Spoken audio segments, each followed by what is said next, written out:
America के धरती से जोहार दोस्तों। अगर आप अमेरिका आना चाहते हैं टूरिस्ट वीज़ा में यहाँ घूमने के लिए, तो आपके बैंक में एग्जैक्टली कितना पैसा सेविंग होना चाहिए, ये कितना पैसा आपको दिखाना पड़ता है जिससे आपको अमेरिका का टूरिस्ट वीज़ा मिल सके। तो आज की इस वीडियो में बताने वाला हूँ कि आपको कौन सा बैंक डॉक्यूमेंट दिखाना होगा और कितना पैसा आपको अपने बैंक अकाउंट में रखना होगा। तो वीडियो को आखिरी तक देखते रहना। वैसे अमेरिका के इस मेरे शहर कैम्ब्रिज में बहुत खूबसूरत मौसम है। अभी ठंड भी नहीं है, गर्मी भी नहीं है, और ये हार्वर्ड यूनिवर्सिटी का कैंपस है। बहुत हरा भरा दिख रहा होगा। बहुत लोग अभी आना शुरू कर दिए हैं, बाहर देश के लोग, वो लोग यहाँ पढ़ने के लिए आना चाहते हैं या घूमने के लिए। ये जो यूनिवर्सिटी है बहुत बड़ा सा है, और मैं तो आप लोगों को इनकरेज करता रहता हूँ कि आप पढ़ने के लिए यहाँ अमेरिका आए। यहाँ पर बहुत सारी अपॉर्चुनिटीज़ है पढ़ने के लिए, घूमने के लिए और कई तरीक़ों की चीज़ों के लिए। तो इसीलिए मैं बार बार बोलते रहता हूँ कि आप खूब मेहनत करके यहाँ पर अमेरिका में पढ़ने आने के लिए कोशिश ज़रूर करते रहिए। उससे आपका करियर और आपका समाज या आप जिसको भी आगे ले जाना चाहते हैं उसमें भी बहुत मदद मिलेगी। तो चलो गांव वालों, फिर बात करते हैं टॉपिक पर कि आप अगर अमेरिका घूमने के लिए आना चाहते हैं, यहाँ अमेरिका जो घूमने के लिए आना चाहते हैं उस वीज़ा को टूरिस्ट वीज़ा या B1 B2 वीज़ा भी कहते हैं। B1 B2 या टूरिस्ट वीज़ा कैसे लेते हैं, उसके लिए क्या क्या डॉक्यूमेंट चाहिए होता है, उसका पूरा डिटेल्स के बारे में मैंने अपने चैनल में एक वीडियो बनाया हुआ है। वैसे अगर आप मेरे चैनल में पहली बार आए हैं तो बता दूं कि मैं हूं इंडिया के एक छोटे से गांव से।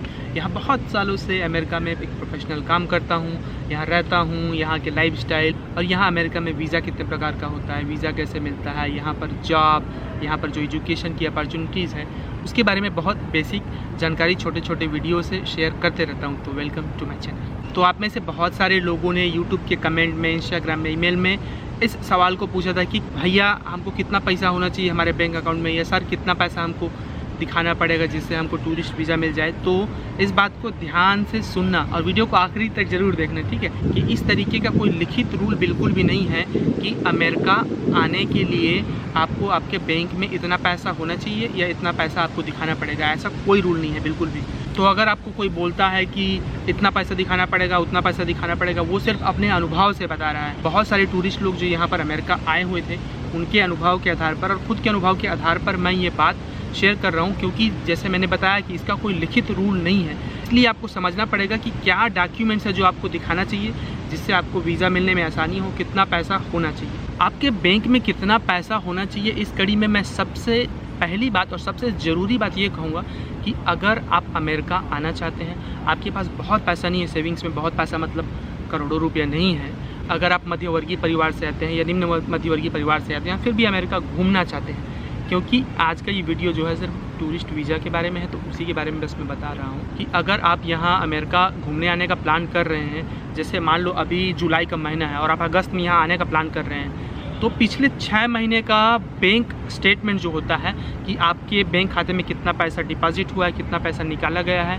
वो बढ़िया होना चाहिए, वो साफ़ होना चाहिए। उसका मतलब क्या है, ऐसा मत हो कि 15 दिन पहले आपके बैंक खाते में किसी ने 5 लाख ट्रांसफ़र किया है या जमा किया है, सिर्फ ये दिखाने के लिए कि आपके बैंक खाते में पर्याप्त पैसा है। तो वो ट्रिगर करता है जो वीज़ा इंटरव्यू लेता है उसको, मतलब उसको शक होता है कि भाई इसके बैंक खाते में इतना पैसा अचानक से कैसे आया है। तो इसलिए ज़रूरी है कि एक स्मूथ ट्रांजिशन, मतलब कोई गड़बड़ी टाइप का मत हो आपके अकाउंट में। इसलिए छोटा छोटा जो अमाउंट है वो लंबे समय से उसमें होता आया हो।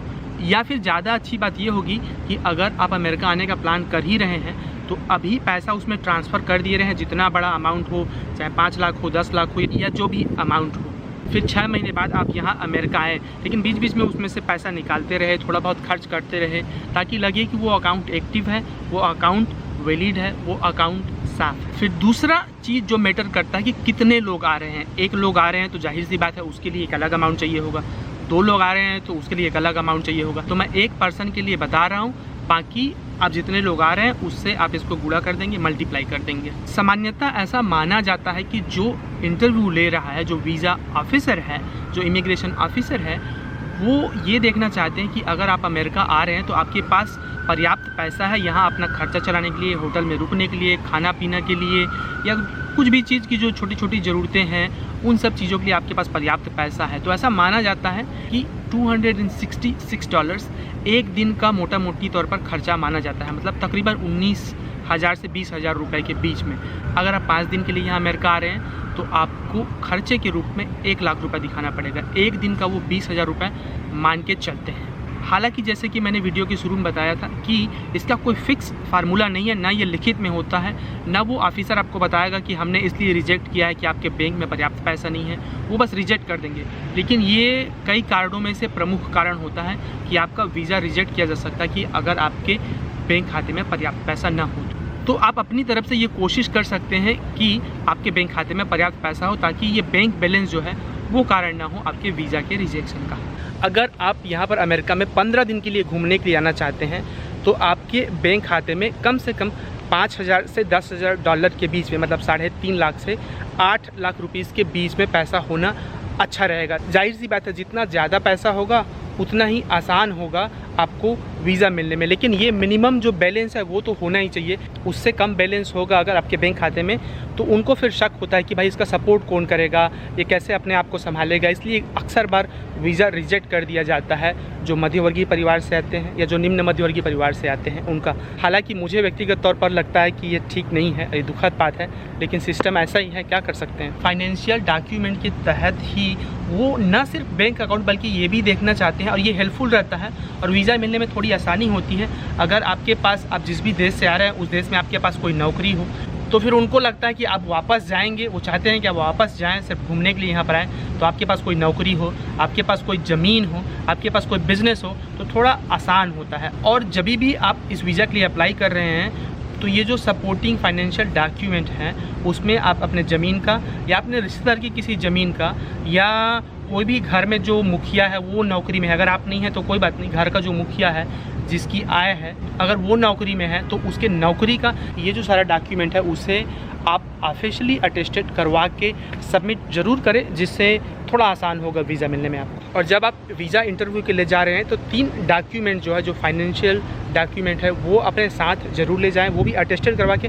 हर डॉक्यूमेंट अटेस्टेड करवाना ज़्यादा अच्छा रहेगा, ज़्यादा हेल्पफुल रहेगा, ताकि ऐसा मत लगे कि आप कोई ज़मीन का कागजात दिखा रहे हैं या बैंक का कागजात दिखा रहे हैं, वो ऐसे ही नकली टाइप का है। सारा जो डॉक्यूमेंट है उसको आप ऑफिशियली अटेस्टेड करवाई लें, या को आप जो भी बोलते हैं आपके लोकल शब्दों में। मुझे लगता है इसके अलावा एक और चीज़ जो बहुत महत्वपूर्ण होती है जिससे वीज़ा मिलने में थोड़ी आसान होती है, वो होती है ट्रैवल हिस्ट्री। कि मैं बार बार ये बोलते रहता हूँ बहुत सारे लोगों को, बहुत सारे दोस्तों को, बहुत सारे सब्सक्राइबर लोगों को, कि अगर आप अमेरिका नहीं आए हैं तो किसी दूसरे देश में भी जाने की कोशिश करें। उससे आपके पासपोर्ट में दिखता है कि आप दूसरे देश गए हैं। ऐसा मत हो कि आपके पासपोर्ट में कभी दिखे ही नहीं कि आप कभी ट्रैवल ही नहीं किए हैं और बैंक बैलेंस भी ठीक से नहीं है आपके में, तो उससे थोड़ा सा दिक्कत होता है। थोड़ा बहुत भी कुछ भी उनको शक होता है ना तो वो रिजेक्ट कर देते हैं। क्यों? क्योंकि इतने सारे लोग यहाँ आना चाहते हैं घूमने के लिए और कई तरीके से, तो उनके पास घूमने वालों की कमी नहीं है। इसलिए अपना सारा जो डॉक्यूमेंट है वो मजबूत रखिए, उनको कोई कारण ही मत दीजिए जिससे वो रिजेक्ट कर सके। हालांकि अनिवार्य नहीं है, लेकिन फिर भी अगर आप कोशिश कर सकते हैं, अगर आप संभव हो तो दूसरे देश में भी या पास का जो एरिया है वहाँ पर घूमने के लिए या जाने के लिए कोशिश करें, अगर आप अमेरिका आने के बारे में सोच रहे हैं तो। चलिए फिर दोस्तों, आज के वीडियो में इतना ही। मैं आशा करता हूँ कि आज के वीडियो में आपको समझ में आया होगा कि आपको कितना बैंक बैलेंस होना चाहिए, कितना पैसा दिखाना पड़ता है। एक बार फिर से शॉर्ट में रिपीट कर देता हूँ कि अगर आप एक दिन के लिए घूमने के लिए आना चाहते हैं तो 20,000 रुपये आपके खाते में दिखाना होगा। ये जो मैं बता रहा हूँ 20,000 लगेगा, वो वीज़ा फ़ीस जो होता है और जो फ़्लाइट का टिकट होता है उसको छोड़कर है। एक बार अमेरिका आप यहाँ आ गए हैं तो यहाँ के एक दिन के हिसाब से, अगर 5 दिन के लिए घूमने आना चाहते हैं तो 1 लाख रुपया दिखाना पड़ता है एक व्यक्ति के लिए। और दोस्तों, जाते जाते चैनल से जुड़ते हुए जाना, अपने दोस्तों के साथ शेयर करना जो अमेरिका आने के बारे में सोच रहे हैं। मैंने मेरे चैनल में बहुत सारे वीडियोस बनाए हैं यहाँ अमेरिका के जॉब, एजुकेशन, वीज़ा से संबंधित, तो आपके पास कभी वक्त हो तो जाकर उन वीडियोज़ को भी देखना। फिर मिलते हैं अगले वीडियो में अमेरिका की किसी नई जगह को दिखाते हुए, किसी नई जगह के बारे में खूब सारी नई जानकारी देते हुए। शुक्रिया, जोहार।